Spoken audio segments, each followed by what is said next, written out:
Hi friends, welcome to my channel Krishna kitchen YouTube channel. ఈరోజు వచ్చేసి ఎప్పుడు గోధుమ పిండితో కాకుండా ఇలా బియ్యం పిండితో కూడా చేసుకోండి. పూరీలు చాలా టేస్ట్ ఉంటుంది. ఒక్కసారి ట్రై చేసినాం అనుకో మళ్ళీ మళ్ళీ ఇలాగే బియ్యం పిండితోనే చేసుకుంటారు అనమాట. పూరి చాలా అంటే చాలా టేస్ట్ ఉంటుంది అనమాట. ఒక్కసారి ట్రై చేయండి. ఇప్పుడు ఒక కడాయి పెట్టుకోండి. దాంట్లోకి 2 కప్పులు దాకా వాటర్ వేసుకోండి. మనం ఎన్ని కప్పులు తీసుకుంటామో అన్ని కప్పులు వాటర్ యాడ్ చేసుకోవాలన్నమాట. ఇక్కడ నేను 2 కప్పులు వాడుతున్నా గోధుమ బియ్యం పిండి. చూడండి ఫ్రెండ్స్, 2 కప్పులు కొలత పెట్టి వేసుకుంటున్నా నేను. గోధుమ పిండితో కాకుండా ఇలా బియ్యం పిండితో కూడా అప్పుడప్పుడు చేసుకోండి, చాలా టేస్ట్ ఉంటుంది అనమాట.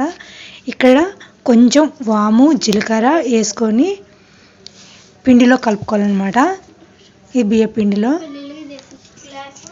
చూడండి ఫ్రెండ్స్, మొత్తం ఇలా కలుపుకున్న తర్వాత మరుగుతున్న వాటర్లో పిండి మొత్తం వేసేసుకొని ఇలా కలుపుకోవాలన్నమాట. చూడండి ఫ్రెండ్స్, 1 కప్పు బియ్యం పిండికి 1 కప్పు వాటర్ సరిపోతుంది అనమాట. చూడండి ఫ్రెండ్స్, ఒక 5 నిమిషాలు ఇలాగే మూత పెట్టేసి పక్కలు పెట్టేసుకోవాలి. చూడండి, ఇప్పుడు గోరువెచ్చ అయిన తర్వాత మనం గరిటెతో కలుపుకుంటూ మనం తడి చేసుకుంటూ బాగా మన చపాతీ పిండి ముద్దలా కలుపుకోవాలి. చూడండి, వీడియోలో చూపిస్తున్న విధంగా ఇలా కలుపుకోవాలన్నమాట. పిండి వచ్చేసి కన్సిస్టెంట్ ఇలా ఉండాలి. చూడండి ఫ్రెండ్స్, మొత్తం ఇలా కలుపుకున్న తర్వాత ఇంత చిన్న చిన్న ఉండలుగా చేసుకోవాలి. ఇప్పుడు బియ్యం పిండి పొడి పిండి చల్లుకుంటూ మనం చిన్న చిన్నగా పూరీల మాదిరి తిక్కుకోవాలి. చూడండి, మన షేప్ కావాలనుకుంటే ఒక గిన్నె పెట్టి ఇలా కట్ చేసుకొని కూడా వేసుకోవచ్చు. నేను రౌండ్గా షేప్ రావాలని ఇలా గిన్నె సాయంతో ఇలా చేసుకుంటున్నా. చూడండి, రౌండ్గా వచ్చేస్తుంది.